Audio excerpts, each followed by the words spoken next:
Hello and welcome to today's Explainer. We're jumping right into one of the absolute most fascinating concepts in all of geography, and we're going to apply it to a seriously stunning, diverse region, Oceania. Now, I want you to think for a second about the Earth as this immense, totally blank canvas. Every single time humans build a home, plant a field, or, even just establish a basic trade route, we are literally painting on that canvas. So in this explainer, we're going to explore exactly how thousands of years of human history have profoundly shaped and continually reshaped the physical world of Oceania. Okay, let's dive into this. We need to establish our foundational metaphor here. A cultural landscape is essentially the visible, physical print that humans leave on the Earth. And we aren't just talking about pouring concrete for cities here. No, this print includes everything. We're talking buildings, agriculture, and even the way we physically carve our art and language into our surroundings. So when you look at a landscape, you really aren't just seeing nature. You're reading a historical record of who lived there, what they valued, and exactly how they survived. All right, here is our roadmap for today. We're going to explore these concepts layer by layer. 1. Defining the canvas. 2. Deep roots, looking at indigenous landscapes. 3. Colonial and modern shifts. 4. Work and the environment. And finally, 5. A changing climate. Okay, let's kick things off with Section 1, defining the canvas and setting our geographic boundaries. Take a look at this mental map, because we really need to understand the sheer scale of the geographical canvas we're analyzing. Oceania is vast. It's generally categorized into 4 main regions. First, you've got Australia, right? It's so expansive, it literally acts as its own continental anchor. Then, as we look out into the Pacific, we hit 3 distinct island groupings. There's Melanesia, which includes incredible places like Fiji and Papua New Guinea. Then Micronesia, encompassing islands like Guam and the Marshall Islands. And finally, Polynesia, which is this enormous triangle stretching all the way to include Hawaii, New Zealand, and Samoa. So this is our canvas. We're talking everything from arid continental outbacks to tiny, isolated tropical atolls. Moving right along to our base layer, Section 2, Deep Roots, Indigenous Landscapes. Now, what's really interesting about this slide is how it completely challenges our modern idea of what a map actually is. For Australia's First Nations people, the cultural landscape wasn't traditionally mapped with ink on paper. It was mapped through story and music, which are known as songlines. Landmarks of deep physical and spiritual significance, like the absolutely colossal sandstone monolith Uluru, serve as these vital anchors in the songlines. So the landscape itself is basically a physical memory board, navigated and understood entirely through song. How amazing is that? But they didn't just passively map the land. They actively managed it. And this brings us to something called fire stick farming. This was a highly specific, traditional Aboriginal land management technique. By deliberately using controlled fires, early humans physically shaped and maintained the Australian bush. It encouraged certain plant growth and made hunting a lot easier. It's just a brilliant example of early humans actively altering their massive physical environment to create a perfectly functional, managed cultural landscape. Let's move out into the Pacific and see how this human footprint builds into coastal environments. In Polynesia, the brilliant science of ancient wayfinding and navigation logically dictated the actual physical layout of their settlements. Think about this. They first mastered complex navigation without any modern instruments. Because of how they rode the ocean currents and the winds, they naturally arrived at very specific optimal coastal locations.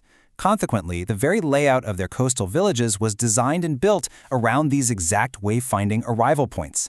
The ocean's pathways literally shaped the architecture on land. And once those villages were established, their social and spiritual practices were permanently stamped right into the center of community life. In Polynesia, you see this with the marae. These are sacred, communal meeting grounds that serve as the undeniable physical and cultural center of social life. In New Zealand, or Aotearoa, Maori traditions are incredibly visible in the cultural landscape. You see this footprint through public performances of the haka and through wakairo, those intricate traditional carvings that physically adorn public spaces and meeting houses. All right, let's add the next layer to our canvas. Section 3, Colonial and Modern Shifts. We see a really stark visual contrast emerge during this era, a pretty jarring arrival of European influences. On one hand, European colonization imported completely foreign concepts. Suddenly, you've got heavily structured Victorian architecture popping up in cities like Sydney and Melbourne. You also see the aggressive introduction of non-native species and these sprawling Western-style farming setups, like huge cattle stations. But out on the islands, You see this incredible resilience, known as the Pacific Way. Instead of just completely adopting Western styles, modern islanders created a hybrid landscape. They cleverly blended traditional thatch-roofed styles with modern concrete and corrugated metal. Basically, they engineered a specific architecture designed to survive brutal tropical storms. Another really profound shift in the modern landscape is the physical presence of religion.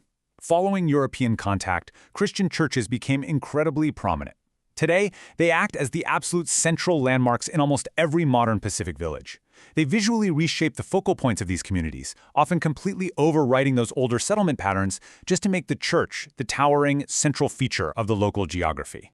Which brings us to our fourth section, work and the environment, looking specifically at economic landscapes. And this brilliantly illustrates the stark extremes of modern human activity aggressively redrawing the map. Let's look at the economic landscapes of Australia. Out in the remote outback, human work takes the form of vast open-pit mining. We are literally carving these deep, visible industrial scars into the earth to extract resources. Now compare that to the coast, where the economy relies on pristine natural beauty, which leads to highly developed tourism landscapes. We build this extensive, massive resort infrastructure along the Gold Coast and the Great Barrier Reef. Both of these are enormous human footprints for sure, but they are driven by totally different economic engines.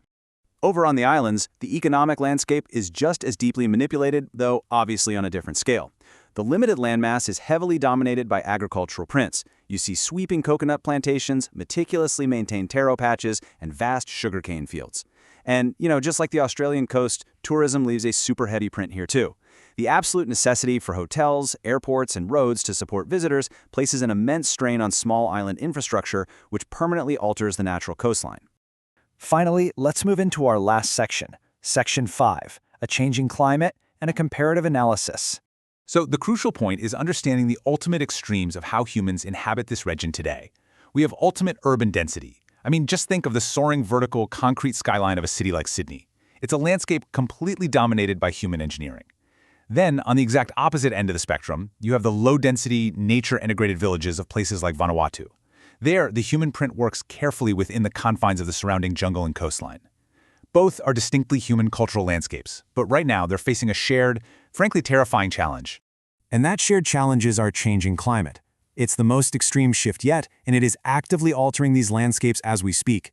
For low-lying island nations like Kiribati, sea level rise isn't some future abstract theory, it is a current reality.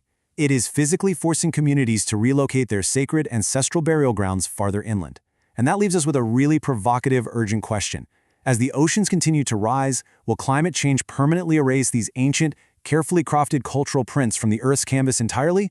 It's a pretty sobering thought, and one that forces us to look at our landscapes not just as history, but as incredibly fragile environments we have to protect. Thank you so much for joining me for this explainer. Keep exploring, and I'll see you next time.